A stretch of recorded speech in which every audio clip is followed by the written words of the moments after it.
ফিরাদ হাকিমের বিরুদ্ধে বিভাজনকারী মন্তব্যের অভিযোগ বিজেপির। বুধবার এই প্রসঙ্গে ফের উত্তপ্ত হয়ে ওঠে বিধানসভা। এদিন প্রশ্ন উত্তর পর্বে ফিরাদ যতবার উত্তর দিতে উঠেছে ততবারই ওয়াকআউট করে বেরিয়ে যান বিজেপি বিধায়করা। তাদের বক্তব্য, বিভাজনকারী বক্তব্য প্রত্যাহার করতে হবে ফিরাদকে।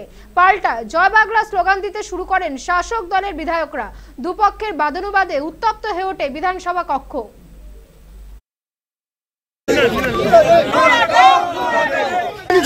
তৃণমূল সরকার, মমতা ব্যানার্জি সরকারের ক্যাবিনেট মন্ত্রী এবং কলকাতা মহানগরের মেয়র ফিরাদ হাকিম বলেছিলেন, যারা ইসলাম ধর্ম নিয়ে জন্মেছেন তারা সৌভাগ্যবান এবং বাকি ধর্ম নিয়ে যারা জন্মেছে তাদের অত্যন্ত দুর্ভাগ্য।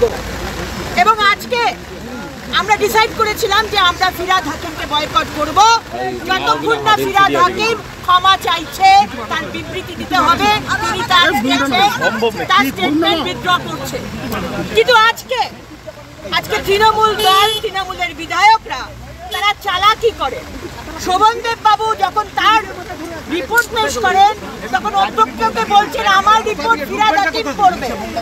আজকে মেনশনের 20খানা 25খানা তার প্রতিটার উত্তর ফিরাদ হাকিম দেবে। আপনারা কি ভাবছেন?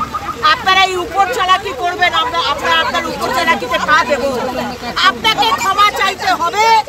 আমাদের বিজেপি পরিষদীয় দলের সিদ্ধান্ত হয়েছে যতক্ষণ পর্যন্ত না ফিরাদ হাকিম মহাশয় তার সেই দাওয়াতে ইসলাম বক্তব্য, যা ভারতবর্ষের সংবিধানে প্রতিফলিত হয় না এবং যে বক্তব্য সরাসরি ধর্মান্তরণকে উৎসাহিত করে, সেই বক্তব্য প্রত্যাহার করবেন, ততক্ষণ পর্যন্ত আমরা তাকে বয়কট করব।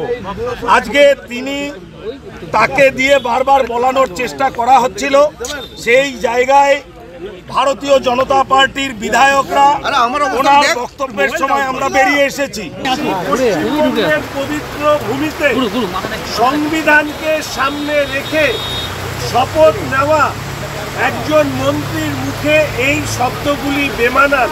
ফিরাদ হাকিম সাহেব যতক্ষণ না পর্যন্ত এই মন্তব্য, এখানে আপনাদের মধ্যে কতজন দুর্ভাগা এখানে উপস্থিত আছেন আমি জানি না, বিধানসভায় কতজন দুর্ভাগা উপস্থিত আছে জানি না, আমার পাশে ডক্টর অশোক লাহিড়ী আছেন, উনি দুর্ভাগা কিনা জানি না, বিবেকানন্দ বাউরি উনি দুর্ভাগা কিনা জানি না, রবীন্দ্রনাথ মাইতি উনি দুর্ভাগা কিনা জানি না।